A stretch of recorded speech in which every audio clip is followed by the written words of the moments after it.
মতুয়া সম্প্রদায়ের উদ্যোগে প্রতিবাদ মিছিল।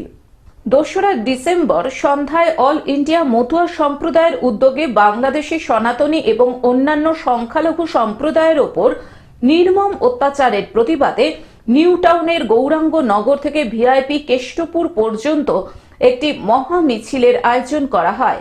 আমরা এই প্রতিবাদ যেহেতু আমাদের এলাকার সমস্ত সম্প্রদায় আমরা সর্বদল নির্বিশেষে আমরা প্রতিবাদ সভা আয়োজন করেছি, তারই এই একটাই আমাদের উদ্দেশ্য, যাতে বাংলাদেশের সনাতনীরা সুস্থ শান্তিতে বসবাস করতে পারে। এটাই আমাদের সারা পৃথিবী জুড়ে, খালি আমাদের ইন্ডিয়াতে নয়, সারা পৃথিবীতে আমাদের এই প্রতিবাদ চলছে সনাতনীর। এই প্রতিবাদ মিছিলে পা মিলিয়েছেন বহু সাধু সন্ত সহ হাজার হাজার সনাতনী। এর জন্য আমরা ভারত সরকারও বলছি, এই আঘাতে যেন আমার বাংলাদেশ হিন্দুরা যাতে না পড়ে। এই বিষয়ে তারা সাংবাদিকদের মুখোমুখি হয়ে জানান, কোনো বিচার হয়নি, সেই বিচার আজ পর্যন্ত হয় না। এখন যে অত্যাচার চলেছে, প্রথমত আমি দাবি করব এবং আমাদের ভারত সরকারের কাছেও যে দাবিটা করব, সেই দাবিটা হয়েছে আমাদের জাতীয় পতাকাকে তারা পায়ের নিচে দলে পৃষ্ঠে নিয়েছে, সেটার আমরা সুষ্ঠু বিচার চাই। বর্তমানে তাদের প্রধান দাবি অবিলম্বে বাংলাদেশের সনাতনীদের রক্ষার দায়িত্ব ভারত সরকারকে নিতে হবে। আজকে বাংলাদেশে আমাদের যে হিন্দু ভাই যারা সনাতন ধর্মে যারা বসবাস করছে, তাদের উপর যেভাবে অন্যায় অত্যাচার হচ্ছে, এটা খুবই নিন্দাজনক ব্যাপার, যেটা মেনে নেওয়া সম্ভব না।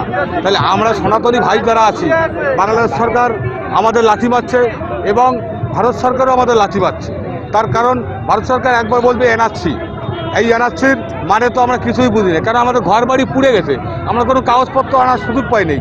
আমার ঘরে আগুন লেগেছে, আমি আমার ছেলে মেয়ে নিয়ে চলে এসেছি, আমি কোনো কাগজই পাই নেই। তাহলে ভারত সরকার যদি বলে কাগজ দিতে, তার কাগজ আমরা পাবো কোথায়? এই জন্য ভারত সরকার আমাদের কোন চোখে দেখছে যে বাংলাদেশে, তাহলে আমরা সনাতন ধর্মের লোক আমরা কোথায় আছি?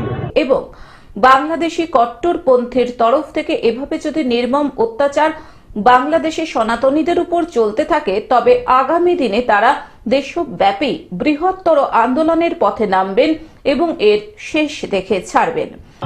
বাংলাদেশে একটা স্বৈরাচারী সরকার ইনুস, তার নেতৃত্বে আমাদের সনাতন ধর্মীয় মানুষ যারা আছে, সংখ্যালঘু যারা আছে, তাদের প্রত্যেকের পর নিম্ন অস্ত্র খারাপ নামিয়ে এনেছে, নির্মমভাবে তাদেরকে অত্যাচার করছে, হত্যা করছে।